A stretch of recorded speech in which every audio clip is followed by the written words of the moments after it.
আজকে ঈদুল আজহার দিন আমি আম্বু এবং আমার ছোট ভাই আরাফাত চলে আসলাম যমুনা সেতুতে। এই দেখুন অনেক সুন্দর যমুনা সেতু। তা আরাফাত, তুমি তো প্রথমবার আসলা, কিরকম লাগতেছে? ভালো লাগতেছে? এটা যমুনা সেতু। এদিকের এদিকে পরিবেশ কিরকম? দেখো। পরিবেশ কিরকম? সুন্দর না? হ্যাঁ, আর আর রাস্তাগুলো কিরকম? এখানে কথা বলবো। আসসালামু আলাইকুম গাইস। আজকে বিকেল বেলা ঈদুল আজহার দিন আমি আমার ছেলে এবং আমার ভাতিজা বাড়ি থেকে যমুনা সেতুর উদ্দেশ্যে একটু বেড়াতে এসেছি।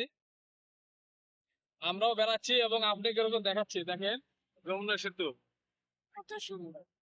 কিন্তু এই যে সামনে দেখাও বাবু, সামনে হচ্ছে যে রেল সেতু। রেল সেতুর কাজ এখনো চলমান না, পুরোপুরি হয়ে গেছে। এটাই রেল সেতু। আর আমরা এসেছি, আজকে আমরা কি বাইক নিয়ে এসেছি একটু আজকে আজকে আমরা নিয়ে এসেছি N24। Pulsar N250। সাইড করো, চলো সাইড করো। Pulsar N250। এর আগে নিয়ে আসছিলাম N160। আরাফাত, কেমন আছো? আসো, একটু আসো। গাড়ি দেখো, গাড়ি দেখো। আহ দেখাও, ও ভাই, ভাই দাও, হাত দাও, ভাই দাও। ভাই, হ্যাঁ। দেখাও, গাড়িগুলো দেখাও। হ্যাঁ।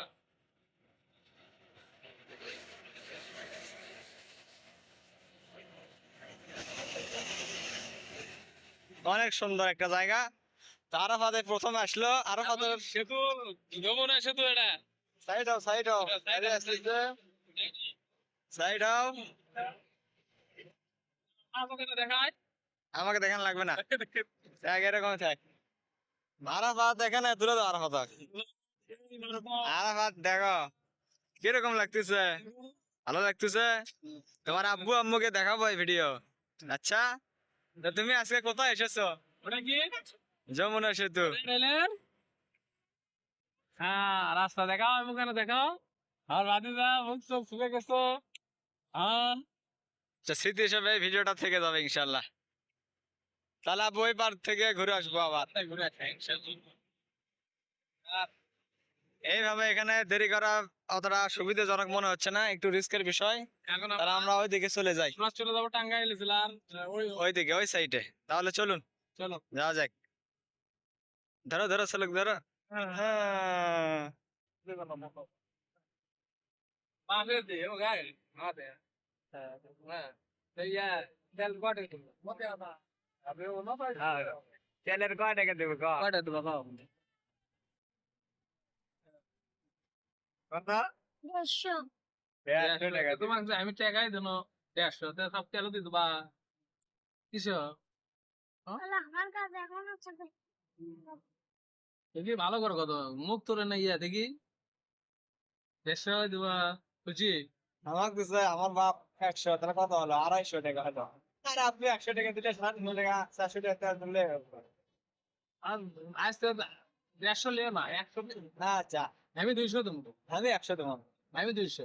তাহলে 400 টাকা তেল কিনলে বাড়ির মধ্যে যাওয়া যাবে, কি কও? আরে বাহ, ঠিক আছে। টাটা খেয়ে এখন দম সামলিয়ে চলা। তা আমরা এখন ঘুরতে ঘুরতে চলে আসলাম হাটি কুমরুলে। এখানে কাজ চলতেছে, এখন পর্যন্ত কাজ শেষ হয়নি। তো দেখতেই পাচ্ছেন পেছনে এখনো কাজ চলমান। আর এই পাশে লাইনটা ছেড়ে দিয়েছে বগুড়ার দিকে। আর আব্বু আদা এখানে, আরাফাত এখানে। আরাফাত, কি অবস্থা? বাবা বাইক কি অবস্থা? নতুন, ভাই বাইক টুরে নতুন। বাইক টুরে আরো যুক্ত আছে এবার। আমাদেরকে হাটি কুমরুলটা একটু দেখায়। আর এটা হচ্ছে হাটি কুমরুলের মেন ভিউ। দেখতে পারতেছেন অনেক বড় বড় ক্রেন দিয়ে কাজ চলমান। এটা যে কি হচ্ছে এখন পর্যন্ত বোঝা যাচ্ছে না, কিন্তু কাজ হচ্ছে 100 কাজ। এটা উত্তরবঙ্গের এই 2 লেন খুলে দিছে। উত্তরবঙ্গের এই 2 লেন খুলে দিয়েছে। না তো আর এটা বাংলাদেশের মধ্যে সবচেয়ে বড় ইন্টারচেঞ্জ নাকি? না সবচেয়ে বড় ভাঙা? না এটাই না, এটা বলতে পারতেছি না। এটাই বাংলাদেশ। অনেক বড় ইন্টারচেঞ্জ, এর মতো আর একটাও দেখিনি যেটা এখানে হচ্ছে হাটি কুমরুল।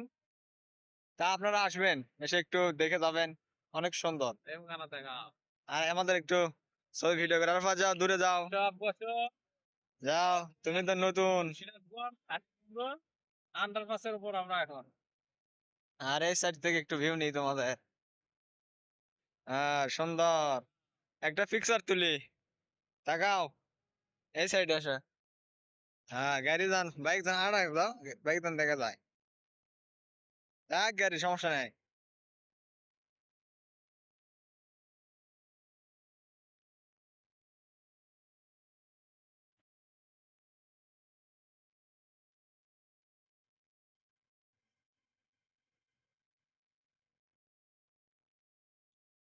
তাহলে এখন এখান থেকে আমরা চলে যাব আবার বগুড়াতে। আর আব্বু কিরকম লাগতেছে অনেকদিন পর? খুবই ভালো লাগছে, অনেকদিন পর আসলাম অনেকদিন পর, মোটরসাইকেল প্রায় নিয়ে আবার একটু রাইড করতে। 9-10 মাস পর, প্রায় 1 বছরে প্রায় 1 বছরই হবে। গাড়ি আসলো না। 160 বাইক ছিল, সেটা বিক্রি হয়েছিল। এরপরে এতদিন পর আবার নিলাম, নিয়ে N250 আজকে একটু সময় বের হলো তো N250 দেখাও না। সবাই চলে আসলাম। আর এটা হচ্ছে N250, আগে N160 চালাইছি, এখন N250 চালাইতেছি। ভালোই লাগতেছে, খারাপ না। এই হচ্ছে বাইক। আর এখন আমরা এখান থেকে চলে যাব আরাফাত, তাহলে চলো বগুড়ার উদ্দেশ্যে যাওয়া যাক আবার। ঠিক আছে, এদিক তাকাও, সবাইকে ভাই বলো। ঠিক আছে। ঠিক আছে।